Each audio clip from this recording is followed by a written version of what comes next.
Air traffic control അഥവാ ATC different ഒക്കേഷൻസിൽ നമ്മളെല്ലാവരും കേട്ടിട്ടുള്ളതും അതുപോലെ തന്നെ ഭയങ്കര ക്യൂരിയസ് ആയിട്ട് കണ്ടിട്ടുള്ളതുമായിട്ടുള്ള ഒരു ഏരിയയാണ് എയർ ട്രാഫിക് കൺട്രോൾ. സോ ഈ എയർ ട്രാഫിക് കൺട്രോളിൽ ജൂനിയർ എക്സിക്യൂട്ടീവ് പൊസിഷനിൽ വർക്ക് ചെയ്യാനുള്ള ഒരു ഇൻട്രസ്റ്റ് നിങ്ങൾക്കുണ്ട് എന്നുണ്ടെങ്കിൽ അത്തരത്തിലുള്ള ഒരു റിക്രൂട്ട്മെൻറ്റ് ഓൺഗോയിങ് ആണ്. ഗവൺമെൻറ് ഓഫ് ഇന്ത്യയുടെ അണ്ടറിലുള്ള എയർപോർട്ട്സ് അതോറിറ്റി ഓഫ് ഇന്ത്യ പുറപ്പെടുവിച്ചിട്ടുള്ള ഒരു റിക്രൂട്ട്മെൻറ്റ് നോട്ടിഫിക്കേഷനാണ് അഡ്വർടൈസ്മെൻറ്റ് നമ്പർ 02/2025/CHQ എന്ന് പറയുന്ന recruitment of junior executive air traffic control in airports authority of India. So ഈ നോട്ടിഫിക്കേഷനാണ് നമ്മൾ ഇന്ന് ഡിസ്കസ് ചെയ്യാൻ പോകുന്നത്. സോ യു വാച്ചിങ് സൈഹ ഇൻഫോ. നമ്മുടെ ചാനൽ ഇതുപോലുള്ള മോർ അപ്ഡേറ്റ്സ് ആൻഡ് ഇൻഫർമേഷന് വേണ്ടിയിട്ട് സബ്സ്ക്രൈബ് ചെയ്യുക. അതുപോലെ തന്നെ വീഡിയോ ഇഷ്ടപ്പെട്ടാൽ ലൈക്ക് ചെയ്യുക. അതുപോലെ തന്നെ ഇത്തരത്തിലുള്ള നിങ്ങളുടെ ഫ്രണ്ട്സ്, ഈ ഒരു ജോലിയൊക്കെ ആഗ്രഹിക്കുന്ന നിങ്ങളുടെ ഫ്രണ്ട്സ് റിലേറ്റീവ്സൊക്കെ ഉണ്ടെന്നുണ്ടെങ്കിൽ ഉറപ്പായിട്ടും വീഡിയോ അവർക്ക് ഷെയർ ചെയ്ത് കൊടുക്കുക. So airports authority of India, government of India, central government അണ്ടറിൽ വരുന്ന ഡിപ്പാർട്ട്മെൻറ്റും പ്രൊസീജിയേഴ്സും ആണെന്നുള്ളത് നമുക്കറിയാവുന്നതാണ്. So junior executive in air traffic control എന്ന് പറയുന്ന ഈ ഒരു പെർട്ടിക്കുലർ പൊസിഷനിലോട്ട് ടോട്ടൽ 309 അഥവാ 309 വേക്കൻസീസാണ് നിലവിൽ അവൈലബിൾ ആയിട്ടുള്ളത്. അതിൻ്റെ കാറ്റഗറി വൈസ് ആയിട്ടുള്ള വേക്കൻസി നമ്പർ ഇവിടെ നോട്ടിഫിക്കേഷനിൽ തന്നെ കൊടുത്തിട്ടുണ്ട്. സോ അൺറിസർവ്ഡ് കാറ്റഗറിയിൽ 125 vacancies, then EWS category 30 vacancies, OBC NCL 72 vacancies, SC category 55 vacancies, ST category 27 vacancies, then person with bench mark disability C കാറ്റഗറിയിൽ 7 വേക്കൻസീസാണ് നിലവിൽ അവൈലബിൾ ആയിട്ടുള്ളത്. സോ ടോട്ടൽ 309 വേക്കൻസീസാണ് ഉള്ളത്. സോ ഒരു മാസീവ് റിക്രൂട്ട്മെൻറ്റ് പ്രോസസ്സാണ് നമുക്ക് അവൈലബിൾ ആയിട്ടുള്ളത്.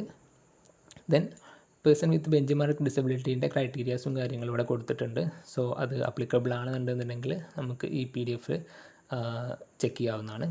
ദെൻ എഡ്യൂക്കേഷണൽ ക്വാളിഫിക്കേഷൻ കൊടുത്തിട്ടുണ്ട്. So ഈ ഒരു പെർട്ടിക്കുലർ പൊസിഷനിലോട്ട് എഡ്യൂക്കേഷണൽ ക്വാളിഫിക്കേഷനായിട്ട് അവർ ചോദിക്കുന്നത് ഒരു bachelor's degree of 3 years in BSc with physics and mathematics ആണ്. അഥവാ റെഗുലറായിട്ട് ഒരു ഡിഗ്രി ചെയ്ത ആളായിരിക്കണം വിത്ത് ഫിസിക്സ് ആൻഡ് മാത്തമാറ്റിക്സും ഫിസിക്സും പഠിച്ചിട്ടുള്ള, അഥവാ നിങ്ങളുടെ ഡിഗ്രി ഫിസിക്സും മാത്തമാറ്റിക്സും സബ്ജക്റ്റ് ആയിട്ടുള്ള ഏതെങ്കിലും ഒരു ഡിഗ്രി റെഗുലറായിട്ട് ചെയ്ത ഡിഗ്രി ആണെന്നുണ്ടെങ്കിൽ നിങ്ങൾക്ക് ഈ ഒരു പോസ്റ്റിന് അപ്ലൈ ചെയ്യാവുന്നതാണ്. ഇനി അല്ല എന്നുണ്ടെങ്കിൽ എൻജിനീയറിംഗ് ഡിഗ്രി ഉള്ളവർക്കും അപ്ലൈ ചെയ്യാം. അങ്ങനെയാണ് എന്നുണ്ടെങ്കിൽ എൻജിനീയറിംഗ് ഡിഗ്രിയിൽ അവരുടെ ഏതെങ്കിലും ഒരു സെമസ്റ്ററിൽ അവർ ഫിസിക്സും മാത്തമാറ്റിക്സും പഠിച്ചിട്ടുണ്ടായിരിക്കണം എന്നുള്ളതാണ് ഒരു ക്രൈറ്റീരിയ. ദെൻ നിങ്ങളുടെ ഡിഗ്രിയോടൊപ്പം തന്നെ പിന്നീട് ചോദിക്കുന്നത് മിനിമം പ്രൊഫിഷ്യൻസിയാണ്. ഇംഗ്ലീഷിലുള്ള minimum proficiency for both speaking and writing, എഴുതാനും വായിക്കാനുമുള്ള അല്ലെങ്കിൽ എഴുതാനും സംസാരിക്കാനുള്ള മിനിമം പ്രൊഫിഷ്യൻസി അതൊരു +2 അല്ലെങ്കിൽ ഹയർ സെക്കൻഡറി ലെവലിലുള്ള പ്രൊഫിഷ്യൻസി എങ്കിലും വേണമെന്നാണ് പറയുന്നത്. സോ അത് നമുക്ക് ഏകദേശം എല്ലാവർക്കും ഉണ്ടാകുന്നതാണ്. സോ ചാൻസ് മിസ് ചെയ്യാതിരിക്കുക. ദെൻ എഡ്യൂക്കേഷണൽ ക്വാളിഫിക്കേഷൻ്റെ സ്ട്രക്ചേർഡ് ആയിട്ടുള്ള ഒരു പാർട്ടി ഇവിടെ അവർ നോട്ടിഫിക്കേഷൻ കൊടുത്തിട്ടുണ്ട്. അതിൽ കാര്യമായിട്ടൊന്നുമില്ല, ജസ്റ്റ് നമ്മളുടെ ഡിഗ്രി കാര്യങ്ങളൊക്കെ ഇന്ത്യയിലെ ഗവൺമെൻറ് അംഗീകൃതമായിട്ടുള്ള ഏതെങ്കിലും റെക്കഗ്നൈസ്ഡ് ആയിട്ടുള്ള യൂണിവേഴ്സിറ്റീസ് കോളേജസ് നിന്നൊക്കെ ആയിരിക്കണം എന്ന് പറയുന്നുണ്ട്. അതുപോലെ തന്നെ ക്വാളിഫിക്കേഷന് വേണ്ടിയിട്ട് പാസ് മാർക്ക് ഉണ്ടായാൽ മതി എന്നും പറയുന്നുണ്ട്.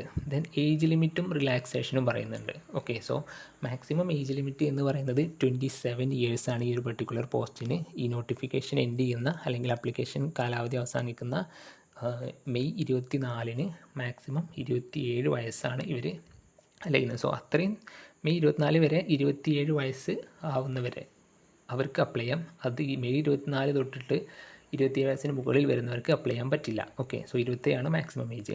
ദെൻ ഏജ് റിലാക്സേഷൻ പറയുന്നുണ്ട്. SC/ST കാറ്റഗറിക്ക് 5 years റിലാക്സേഷൻ ഉണ്ട്. OBC നോൺ ക്രിമിനൽ കാറ്റഗറിക്ക് 3 years റിലാക്സേഷനും, അതുപോലെ തന്നെ പേഴ്സൺ വിത്ത് ബെഞ്ച് മാർക്ക് ഡിസബിലിറ്റിക്ക് കാറ്റഗറിക്ക് 10 years ഏജ് റിലാക്സേഷനും പറയുന്നുണ്ട്.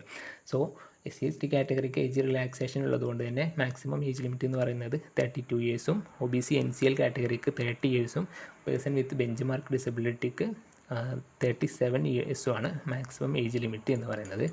ദെൻ ഇമ്പോർട്ടൻറ്റ് ഡേറ്റ്സ് കൊടുത്തിട്ടുണ്ട്. ഈ ഒരു ആപ്ലിക്കേഷൻ ഓപ്പൺ ആയിട്ടുള്ളത് 25th April 2025 ആൻഡ് ഈ ആപ്ലിക്കേഷൻ ക്ലോസ് ചെയ്യുന്നത് May 24 സോ ആപ്ലിക്കേഷൻ ക്ലോസ് ചെയ്യുന്നത് വരെ വെയിറ്റ് ചെയ്യാതിരിക്കുക. എത്രയും പെട്ടെന്ന് തന്നെ നിങ്ങൾക്ക് ഈ പറയപ്പെട്ടിട്ടുള്ള ക്വാളിഫിക്കേഷൻസും റിക്വയർമെൻറ്റ്സും ഒക്കെ ഉണ്ടെങ്കിൽ അപ്ലൈ ചെയ്യാൻ ശ്രമിക്കുക. ദെൻ ഈ ഒരു പോസ്റ്റിന് ഒരു ടെൻറ്റേറ്റീവ് ഡേറ്റ് അവർ പ്രൊവൈഡ് ചെയ്യാത്തത് കമ്പ്യൂട്ടർ ബേസ്ഡ് ടെസ്റ്റിന് മാത്രമാണ്. സോ ഒരു CBT എക്സാമാണ് ഇവരിതിന് കണ്ടക്ട് ചെയ്യാൻ ഉദ്ദേശിക്കുന്നത്. അതിനുള്ള ഡേറ്റ് അവർ അനൗൺസ് ചെയ്തിട്ടില്ല, but soon they will be announced. Okay, then pay scale പറയുന്നുണ്ട്, അഥവാ റെമ്യൂണറേഷൻ. ഈ ഒരു പെർട്ടിക്കുലർ പൊസിഷന് അവർ റെമ്യൂണറേഷനായിട്ട് പറയുന്നത് 40,000 മുതൽ 1,40,000 രൂപ വരെയാണ്. സോ ഇത് കേന്ദ്ര സർക്കാരിൻ്റെ ഗ്രൂപ്പ് ബി E1 ലെവലിലുള്ള ഒരു പോസ്റ്റാണ്. എയർപോർട്ട് അതോറിറ്റി ഓഫ് ഇന്ത്യയുടെ അണ്ടറിൽ ഗ്രൂപ്പ് ബി E1 ലെവലിലുള്ള ഒരു പോസ്റ്റാണ്. 40,000 മുതൽ 1,40,000 രൂപ വരെ സാലറി വരുന്ന പോസ്റ്റാണ്. സോ അതാണ് അതിൻ്റെ റെമ്യൂണറേഷൻ ഡീറ്റെയിൽസ്. ദെൻ ഈ റെമ്യൂണറേഷൻ്റെ പുറമെ നമുക്ക് DA, TA, അതുപോലെ തന്നെ 35% ഓഫ് ബേസിക് പേ പെർക്സ്, പിന്നെ HRA, അതുപോലെ തന്നെ social security schemes, gratuity, medical benefits, അതുപോലെ തന്നെ ഹെൽത്ത് ഇൻഷുറൻസ് തുടങ്ങിയിട്ടുള്ള മറ്റെല്ലാ അലവൻസുകളും ഈ ഒരു സാലറിയോടൊപ്പം നമുക്ക് അവൈലബിൾ ആയിരിക്കും. ദെൻ അവർ പറയുന്നുണ്ട് ഈ ഒരു പെർട്ടിക്കുലർ പൊസിഷനിൽ അപ്രോക്സിമേറ്റ് CTC എന്ന് പറയുന്നത് ഒരു ജൂനിയർ എക്സിക്യൂട്ടീവിൻ്റെ അപ്രോക്സിമേറ്റ് CTC എന്ന് പറയുന്നത് 30 lakhs per annum ആണ്. ഓക്കെ, സോ ഒരിക്കലും ചാൻസ് മിസ് ചെയ്യാതിരിക്കാൻ നിങ്ങൾ എലിജിബിൾ ആണെങ്കിൽ അപ്ലൈ ചെയ്യാം. Then how to apply, application എങ്ങനെ പ്രൊവൈഡ് ചെയ്യണം എന്നുള്ളത് അവർ കൊടുത്തിട്ടുണ്ട്. അപ്ലിക്കേഷൻ കൊടുക്കേണ്ടത് വെബ്സൈറ്റ് ത്രൂ ആണ്, ഓൺലൈൻ ആപ്ലിക്കേഷനാണ്. www.aai.aero എന്ന് പറയുന്ന എയർപോർട്ട് അതോറിറ്റി ഓഫ് ഇന്ത്യയുടെ വെബ്സൈറ്റ് ത്രൂ ആണ് അപ്ലിക്കേഷൻ പോകേണ്ടത്. അതിൽ കാരിയർ പോർട്ടൽ ത്രൂ ആണ് അപ്ലിക്കേഷൻ പോകേണ്ടത്. വെബ്സൈറ്റിൻ്റെ ലിങ്ക് നമ്മൾ ഡിസ്ക്രിപ്ഷൻ ബോക്സിൽ കൊടുക്കുന്നതായിരിക്കും. ഓൾസോ ഈ നോട്ടിഫിക്കേഷൻ ലിങ്ക് കൂടി ഡിസ്ക്രിപ്ഷൻ ബോക്സിൽ കൊടുക്കുന്നതായിരിക്കും. സോ എന്തെങ്കിലും ഡൗട്ട്സ് ഒക്കെ ഉണ്ടെന്നുണ്ടെങ്കിൽ നിങ്ങൾക്കത് അവിടെ നിന്ന് ആക്സസ് ചെയ്തിട്ട് ചെക്ക് ചെയ്യാവുന്നതാണ്. ദെൻ നിങ്ങൾക്കൊരു വാലിഡ് ആയിട്ടുള്ള ഇമെയിൽ ID യും മൊബൈൽ നമ്പറും ത്രൂ ഔട്ട് ദിസ് പ്രോസസ്സ് ഉണ്ടായിരിക്കണം. അവർ ഡിമാൻഡിങ് ആയിട്ട് ചോദിച്ചിട്ടുണ്ട്. ദെൻ ഇമെയിൽ ID യും ഫോൺ നമ്പറും വെരിഫിക്കേഷൻ കാര്യങ്ങളെല്ലാം ആപ്ലിക്കേഷൻ സമയത്ത് ഉണ്ടാവും. അതുപോലെ തന്നെ ആപ്ലിക്കേഷൻ സമയത്ത് നിങ്ങളുടെ കയ്യിൽ ഉണ്ടാവേണ്ടതാണ് നിങ്ങളുടെ ഒരു പാസ്പോർട്ട് സൈസായിട്ടുള്ള കളേർഡ് ഫോട്ടോഗ്രാഫ്. ഒരു പാസ്പോർട്ട് സൈസ് ഫോട്ടോ ഉണ്ടായിരിക്കണം, കളേർഡ് ആയിട്ടുള്ളത്. അതും 3 മാസത്തിന് മുന്നേ ഉള്ളത് വേണ്ട, ഒരു 3 മാസത്തിന് ഉള്ളിലുള്ളതാണ് വേണ്ടത്. അതുപോലെ തന്നെ നിങ്ങളുടെ സ്കാൻഡ് സിഗ്നേച്ചറിന് ഡിജിറ്റൽ ഫോർമാറ്റ്, ഒരു സിഗ്നേച്ചറിൻ്റെ സ്കാൻഡ് കോപ്പിയും വേണം. അതുപോലെ തന്നെ നമ്മുടെ ആസ് യൂഷ്വൽ ആപ്ലിക്കേഷന് പോകുന്നത് പോലെ തന്നെ നമ്മുടെ റെലവൻ്റ് ആയിട്ടുള്ള ഡോക്യുമെൻറ്റ്സും ആപ്ലിക്കേഷൻ ഫില്ലപ്പ് ചെയ്യുന്നതിന് വേണ്ടിയിട്ട് നമ്മുടെ കയ്യിൽ വേണമെന്ന് പറയുന്നുണ്ട്. ദെൻ പേയ്മെൻറ്റ് കാര്യങ്ങളെല്ലാം അതിൻ്റേതായ രീതിയിലുള്ള അതിനുള്ള ഡോക്യുമെൻറ്റ്സ് അല്ലെങ്കിൽ UPI ആപ്സ് എന്താണെന്ന് വെച്ചാൽ അത് നമ്മൾ കണ്ടുവെക്കണം. ദെൻ ഫോട്ടോഗ്രാഫ്സ് അതുപോലെ തന്നെ സിഗ്നേച്ചർ, ഈ 2 സ്കാൻഡ് കോപ്പീസിൻ്റെ കണ്ടീഷൻസ് പറയുന്നുണ്ട്. ഫോട്ടോഗ്രാഫ് ആണെന്നുണ്ടെങ്കിൽ പാസ്പോർട്ട് സൈസ് ആയിരിക്കണം, വൈറ്റ് ബാക്ക്ഗ്രൗണ്ടിലായിരിക്കണം, 3 മാസത്തിനുള്ളിൽ എടുത്തതായിരിക്കണം. അതുപോലെ തന്നെ ക്യാപ്പ്, അതുപോലെ തന്നെ ഹാറ്റ്, ഡാർക്ക് ഗ്ലാസ് അങ്ങനെ എന്തെങ്കിലുമൊക്കെ വെച്ച ഫോട്ടോസ് ആണെന്നുണ്ടെങ്കിൽ അക്സെപ്റ്റ് ചെയ്യില്ല, ആപ്ലിക്കേഷൻ റിജക്റ്റഡ് ആവും. അതുപോലെ തന്നെ ഇമേജ് എന്ന് പറയുന്നത് JPG ഓർ JPEG ഫോർമാറ്റിലായിരിക്കണം. സൈസ് ആൻഡ് ഡയമെൻഷൻ നമ്മുടെ ആപ്ലിക്കേഷൻ ചെയ്യുന്ന സമയത്ത് സൈറ്റിൽ മെൻഷൻ ചെയ്തിട്ടുണ്ടാവും. സോ അത് പ്രകാരമാണ് സൈസ് ആൻഡ് ഡയമെൻഷൻസ് കൊടുക്കേണ്ടത്. ദെൻ സിഗ്നേച്ചറിൻ്റെ കാര്യത്തിൽ ഇതുപോലെ തന്നെ വൈറ്റ് പേപ്പറിലായിരിക്കണം, ബ്ലാക്ക് ഇങ്ക് പെന്നായിരിക്കണം യൂസ് ചെയ്തിട്ടുണ്ടായിരുന്നത്, അപ്ലിക്കൻറ്റിൻ്റെ സൈൻ തന്നെ ആയിരിക്കണം. അതുപോലെ തന്നെ സൈസ് കാര്യങ്ങളെല്ലാം ഫോർമാറ്റ് കാര്യങ്ങളെല്ലാം സൈറ്റിൽ കൊടുത്തിട്ടുണ്ട്, എല്ലാം വിത്ത് അപ്ലിക്കേഷൻ. ഇതും JPG ഓർ JPEG ഫോർമാറ്റിലായിരിക്കണം എന്നുള്ളത് കൊടുത്തിട്ടുണ്ട്.